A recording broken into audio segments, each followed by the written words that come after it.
Jehovah Melio. In the most believe, Anasi hallelujah. Jehovah Melio. In the most believe, Anasi hallelujah. Anasi hallelujah. Jehovah Melio. For you are not a man, oh, you are not a man.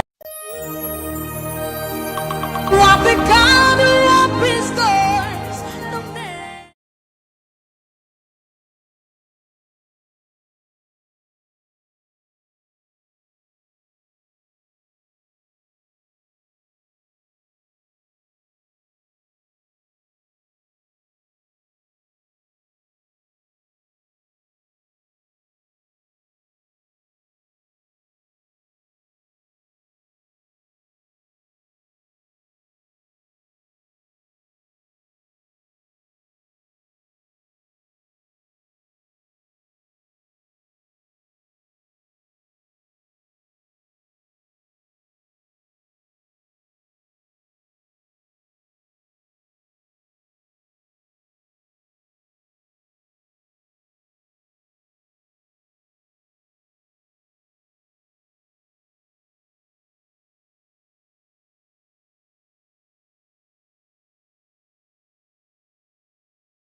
Right.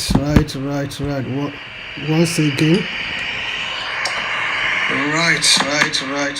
So I just want to encourage you this afternoon to let you know few things that can be a blessing to you. Especially like this challenging time.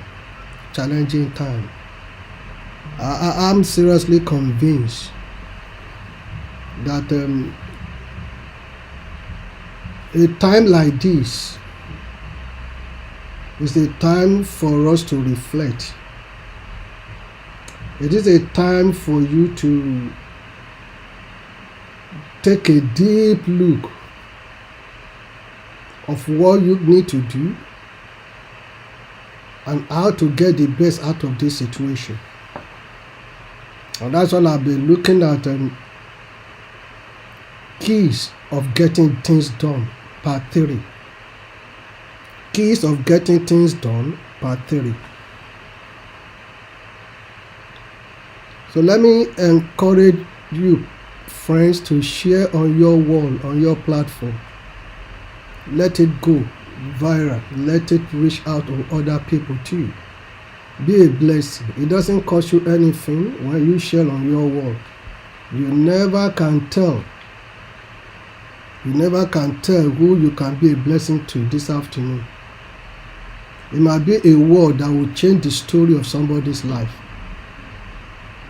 You never can tell. So press that button and share on your wall. Also, let me encourage you that you can subscribe to our online TV channel, Impact Royal TV, on YouTube. Try to subscribe. Be a blessing. It is free, not costing you anything. Subscribing will not cost you a dime. So try to subscribe. Tell other people to subscribe. And if you want to do program on that channel, you are very much welcome. You're very, very much welcome to come and do your own program, your own activities. It's not limited to Christian program alone. You can do whatever you want to do on it, provided it's legal. So subscribe to Impact Royal TV on YouTube, and you're ready to fly. Whatever time, whatever day that suits you, You're very much welcome. So this afternoon, I want to go on a part 3 of keys of getting things done. Key number 1 for today is never run down the name of your friend. You want to make it in life?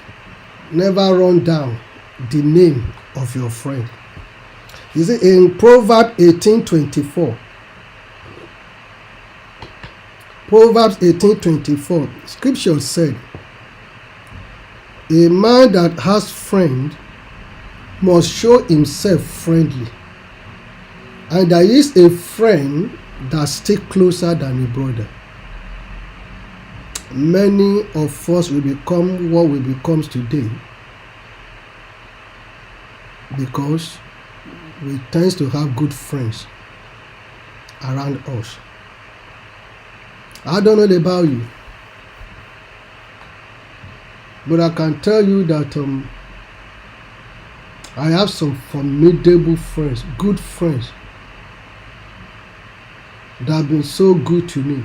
Yes, I do have bad friends that went all the way to bring me down, but the good friends were able to lift me up. So that's why you need good friends in your going through. Don't think that you're not going to go through. And never think that you can walk the journey of life by yourself alone. No one become great today that do not have somebody that lifted them up, or a shoulder, or someone that guide, that direct. So you need friends. You need friends. If you really want to go far and become great and fulfill all your potentials, then you need friends. Yes, I do know, as I've said to you, that there are bad friends, that people that do not want you to be great in life. But when you look at it this way, there are good friends, there are bad friends. There are good times, there are bad times. You just have to apply wisdom in making sure that you have more good friends than bad friends. Because when the bad friend tends to show their true color, so they will be willing or desiring to pull you down, it is the good friends that will lift you up. That will lift you up. So one of the things that I want to share with you is that never run down the name of your friend, because you can never succeed alone. You're never on an island. You need other people all around you. So do not allow the name of your friend or your family to be ridiculed in your presence. In your presence. Neither should you embrace or encourage the slanderous report about your friends, because it's not going to add any credit to your phone, to your account, or value to your life. As a matter of fact, it will bring you yourself a disgrace, because you've been associated with this person. It's your friend. If you like, circumstances now happen that you now try to dissociate yourself, but people knows before that you were friends. So encouraging a slanderous report about your friends is a height of stupidity and foolishness, and above all is the height of you becoming a disgrace to your friends and to humanity. So do not embrace or encourage slanderous report. Remember that a trustworthy friend is worth any price. A trustworthy friend is worth any price. If you have a bad friend, the first thing, the fact that who chose that person for you was your choice. It was your choice. During my own time of crisis and challenges, I didn't blame anybody for that. I didn't blame anyone, because it was my choice to make this idiot to be closer to me. It was my choice. But thank God I was surrounded by quality, formidable, godly-minded friends that stood by me because they know the truth. They know the truth. When your friend is going through, that is not the time for you to run away from them. That's what I don't do. I never do that. Whenever my friends are going through, I go through with them.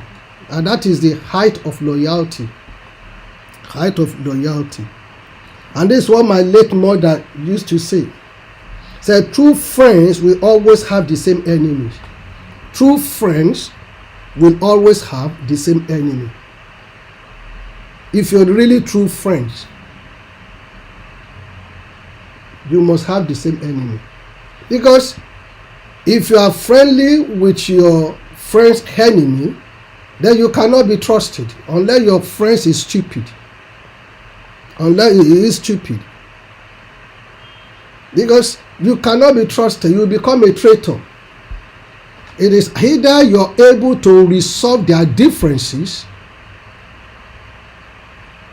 by becoming a good Christian and make sure that you see the Bible says blessed are the peacemaker, not blessed are the peace lover, the peacemaker. So you can become a peacemaker and become blessed by reconciling them. But if you know you're unable to reconcile them, it is better you let go the two friends so that you don't become the enemy, because both of them will never trust you. They will never trust you. And you just put yourself in an unpleasant situation. Unpleasant situation. So that was how I got to understand what my late mother used to say, that true friends will always have the same enemy. So let me share with you things you need to learn. That if you really want to get things done, you want to get things done. Now, before I share these first principles with you, just get this clear, beloved, that number one, you can never be an island. Number two, you were never created as an island. Number three, you can never succeed alone. No matter your superior intelligence, no matter your skill, no matter what you think you know, you still need someone one way or the other. I shared the story and what I learned from the story of Thomas Edison. Thomas Edison was popularly claimed to have invented the light bulb. So I invented the light bulb because he championed it. But when you read the story, you discover that he was never alone. He was never alone. So in other words, don't run down your friends. Don't run them down. Never run them down. He worked and teamed up with the right team. I told you about that last week, about you working with teams. Because you can never succeed alone. So as a matter of fact, the record showed that he had 30 other scientists that worked along with him. So one of the profound things you can discover from Thomas Edison was that he was an effective player, a team player. What would have happened if if he doesn't have a good rapport, a good relationship with his team, with his friends?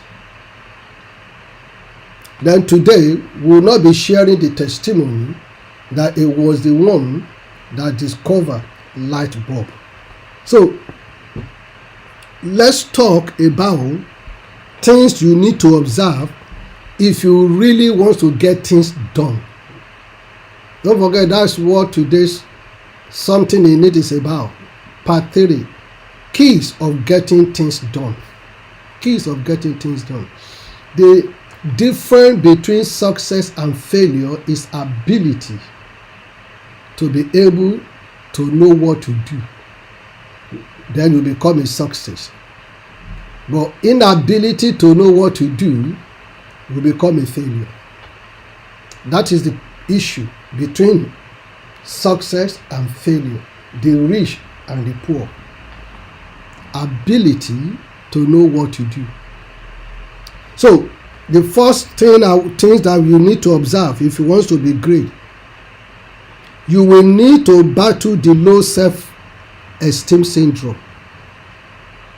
The low self-esteem syndrome. In other words, I can't do it. It's never been done before. You know, it's not a way to go. It's too much for me. I don't know if I can. Look, you need to battle that if you really want to get things done. Why am I talking about that this season? I discovered that from the biblical perspective all the way to the present century, that whenever there are difficult time, I discover that some people that knows what they're doing, get connected with God with deeper revelation and get their bearings right, they tend to come out better and successfully, and they tend to make more money, whereas others that have done nothing will continue to complain. And I have had so much complaint, particularly from back home. Everyone is on, you need this, you want this, send me this, send me that. As if those who are in diaspora, they're picking money on the floor. If only you know what people go through here. And that's why it's often said that if an hunter is to think of the pain, the agony that he went through before he can catch the animal, then he will think twice before sharing with you. So you have to understand one thing, that in today's world, things aren't going the way they used to be. It's not just back home, it's everywhere. The economic situation is even worse here than back home that many people were talking. Oh, you may say, I don't live there, but I travel there, I go there all the time. I have family, I have friends. I have been able to see the two worlds and see what it is. In this part of the world, no one give you money, no one give you food, no one give you, you're on your own, you pay your own bill. If you do not work, you're not going to eat. It's as simple as that. The best you could get from anyone is that when you go to visit them, they offer you tea, coffee, or drinks. But how many times are you going to be visiting people? Even for you to travel to go and visit, it costs you money. So you can begin to see that the world today is all going through. They are going through. Everyone is going through.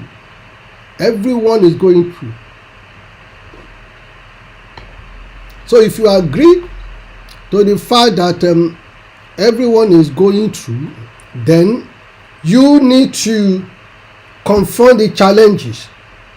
Now, you need to confront the battle of the fact that the low self-esteem battle. That, I cannot do it. I must do, you can. Yes, you can. I borrowed that from President Obama. Yes, we can. Yes, you too, you can. Yes, you can. Number 2, things that you need to observe if you want to be, if you want to get things done. Find your brain. When I say find your brain, I'm not trying to be insultive. I'm not trying to insult anyone, but it's just a general statement that you are blessed with a particular or peculiar gift or talent. Let your talent speak for you. The same social media that you use to run other people's down, you used to share, the gossip, blackmailing, putting down, destroying others. It's the same social media that others were using to make money and get paid for it.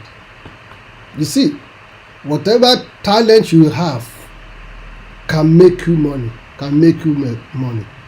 if only you make good use of it. It was the talent of David that brought him to the presence of the king. It was his talent. not his prayer, not his fasting, but his talent. Not simply because he was,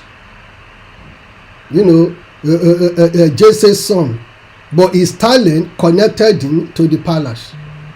And thereafter, the destiny picked up from there. So, if you have a great destiny, then let your talent too be great. Work on that your talent. Work on it. Invest in it. Do what you need to do.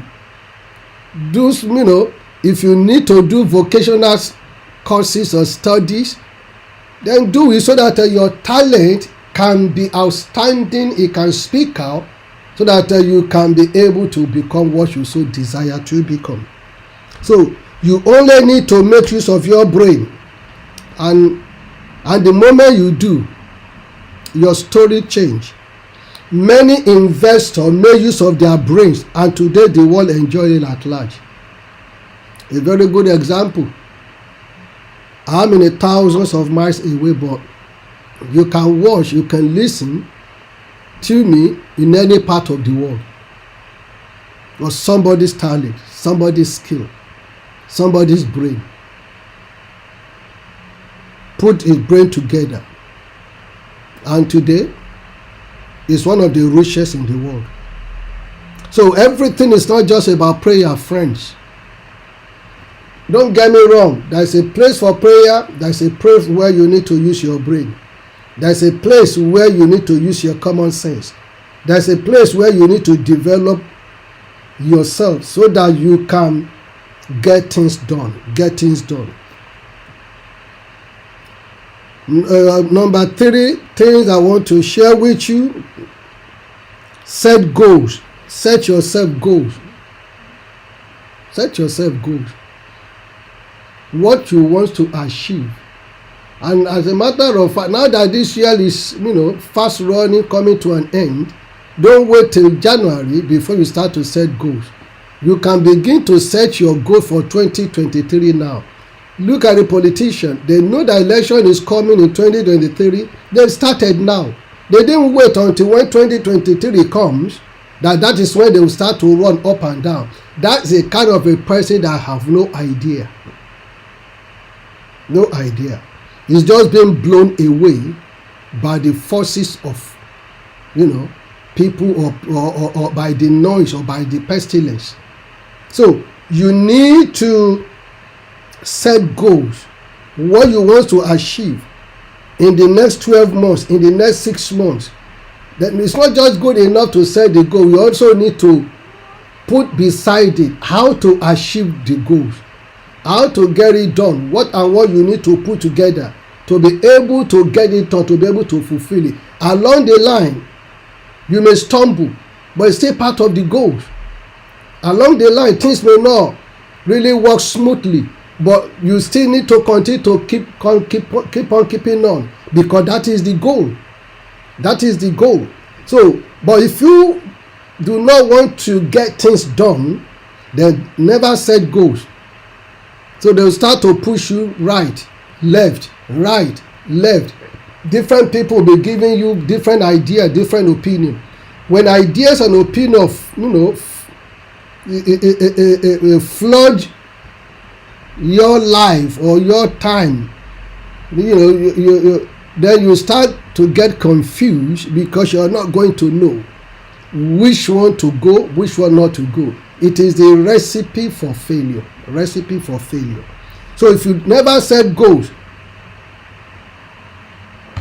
don't wait till the new year. When you start a new year, new resolution, you can start now and start to set goals about what you want to achieve in the next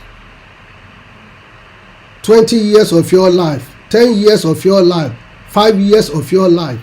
Now is the time to start to set goals for it, particularly in this economic situation.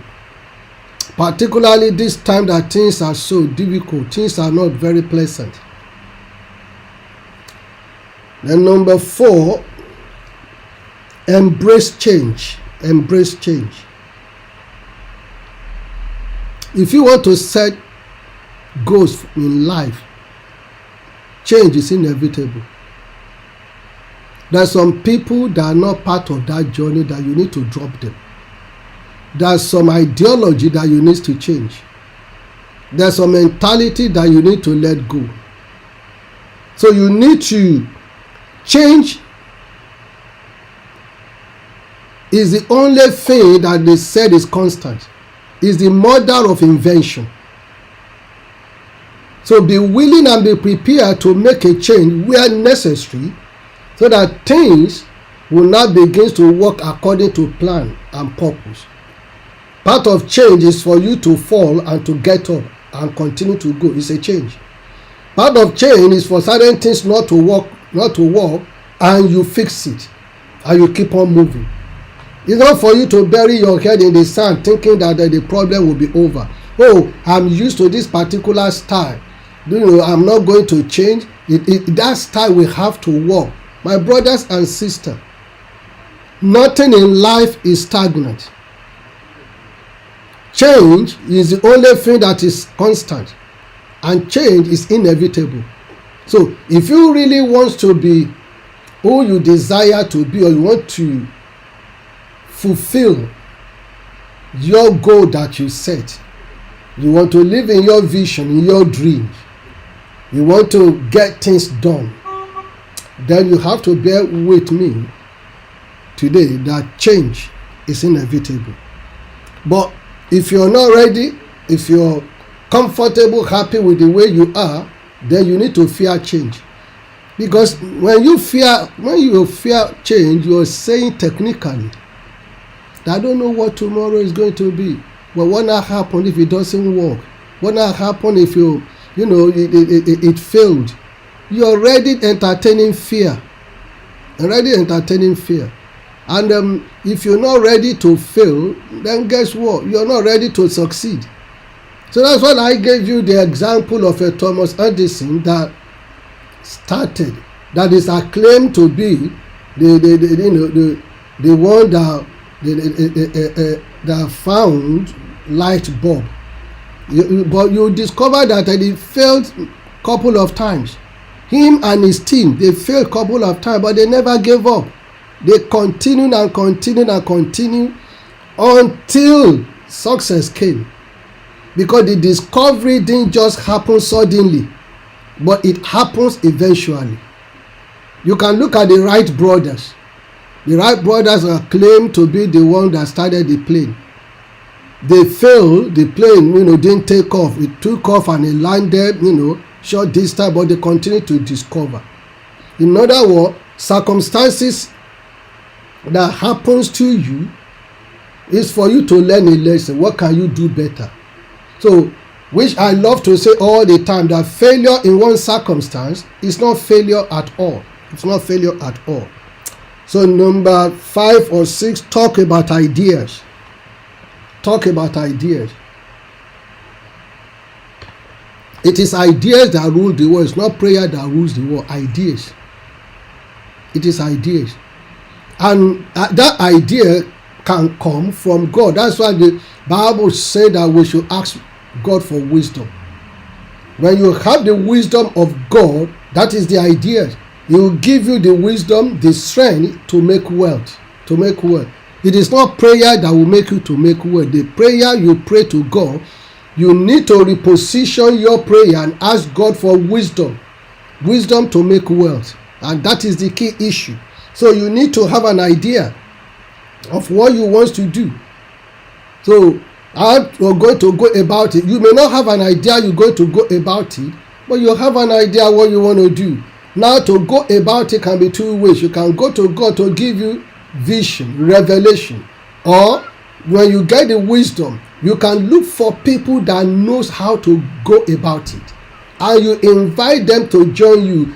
Thomas Edison and himself, they were about 30 scientists that work on getting a light bulb. 30 of them. He had an idea, but you need to recruit others to join him so that they'll be able to make it done. So you need to talk about ideas. Ideas is what rule the world.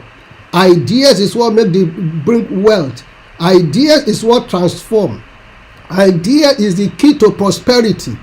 So what idea do you have? What idea do you have?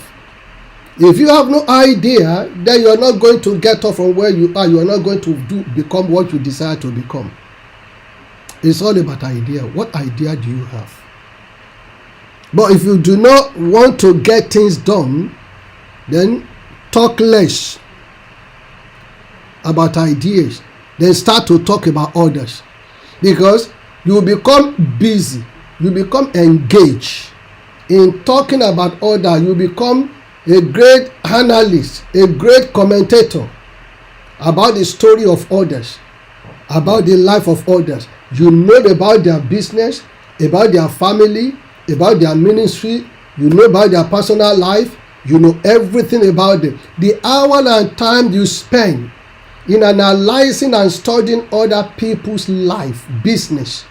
If you taken that time to study your life, invest that time in your life, in your family, in your business, in your ministry, in your affairs, you can imagine, even if you want to spend those time on your knee praying to God for wisdom, for idea, for revelation, you will not be where you are. Even though you're successful, but you can still add more success to your success. You can add more success to your success. So, 6 points. Take responsibility. When things doesn't work right, take responsibility. It is the height of foolishness for you to be blaming other people for what you are responsible for. Stop blaming the devil for your foolishness. Stop blaming your wife, your husband, your church, your pastor, your president, your governor, blaming the blaming game. I call it those days the blaming game syndrome. The blaming game syndrome. Maybe when time permits, another time I will talk about the blaming game syndrome in something in need for you. So stop it, because you're responsible for who you make friends with. You're responsible for who you brought to your house. You're responsible for who you marry. You're responsible for whatever you're going through. The first key for breakthrough, for freedom, is for you to take responsibility, to agree to the fact that it was my fault. It was my fault. And the moment you agree to that, then the healing process will start.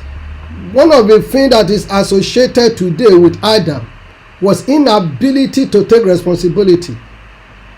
He couldn't take responsibility. The blaming game. Oh, God, is the wife that you gave me.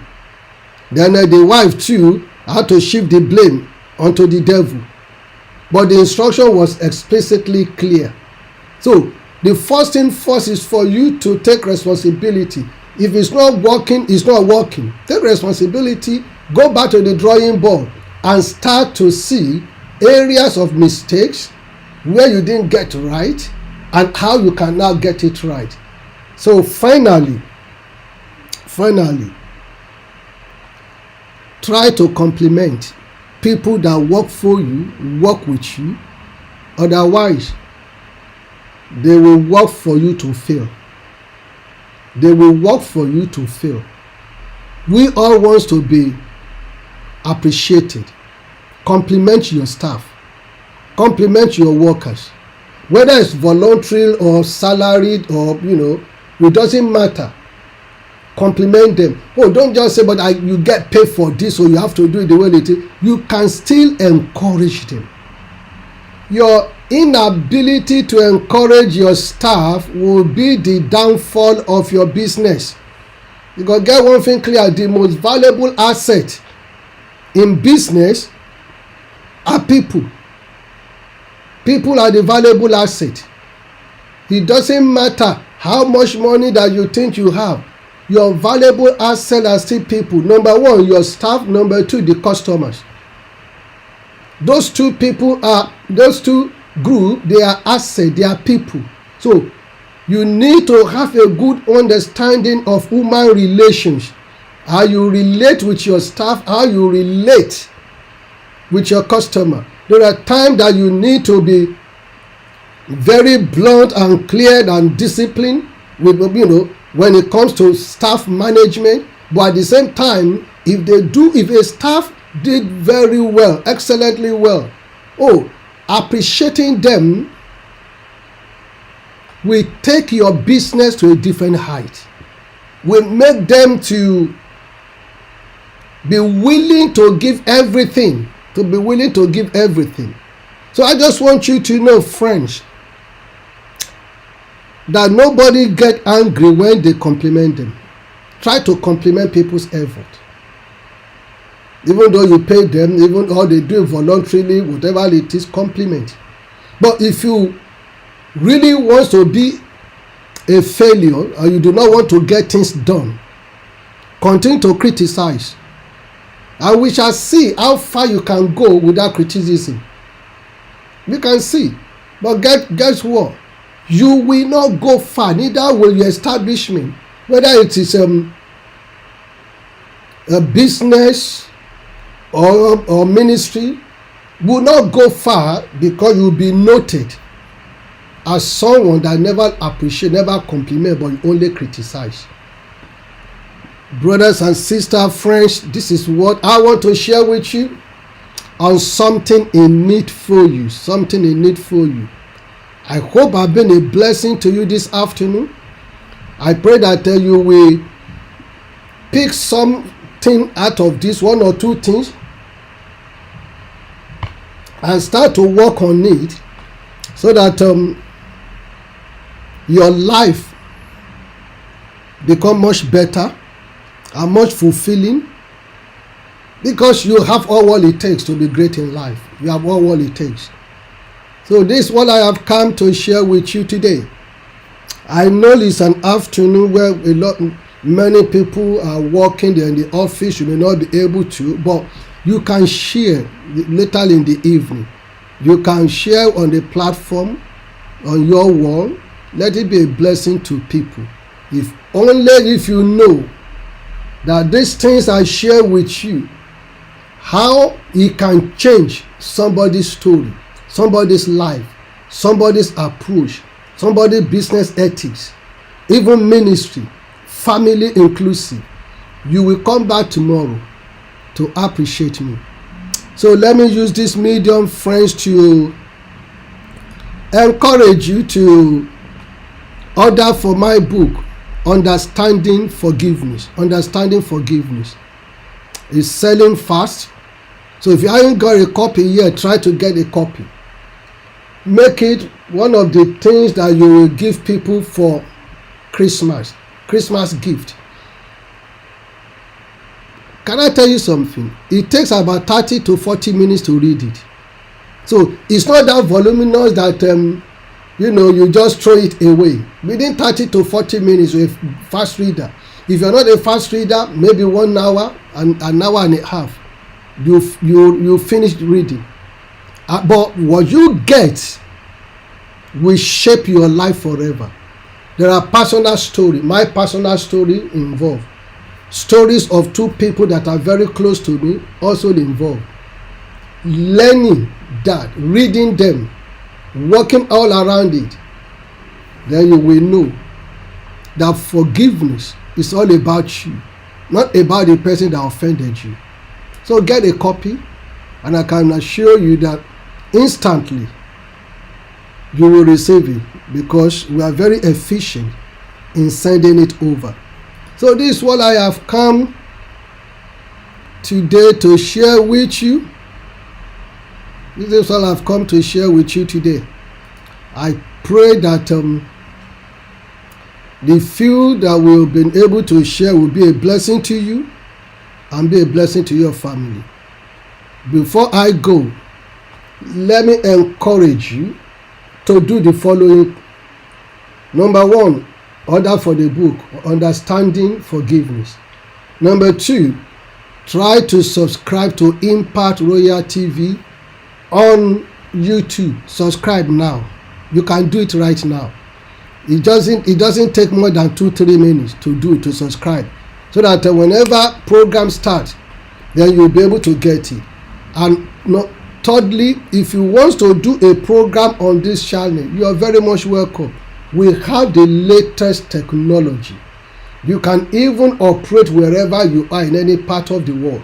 But if you want to use our studio, the studio is well equipped with all the latest technology to make your broadcast simple and fantastic. You can see where I am, broadcasting. See the background, see the way it looks, and it can even be better. So subscribe to Impact Royal TV. Let's make it the official way of broadcasting our program. It's not just going to be Christian program alone, as I've said. Whatever program you have, idea you have, that you want to be presenting at your own time, let us know. Get in touch. We can work things out. And finally, you can download our apps, Christ Royal Church, on iOS or Android. It is free. There you see messages, you see encouragement, word of knowledge, so many things that prayer. Then we have an online radio that works 24/7. Online radio that works 24/7. So you are just going to be blessed. You can't be bored. You can't be bored. You cannot be bored. Share on your wall, and I look forward to see you there. God bless you and enjoy the rest of the day.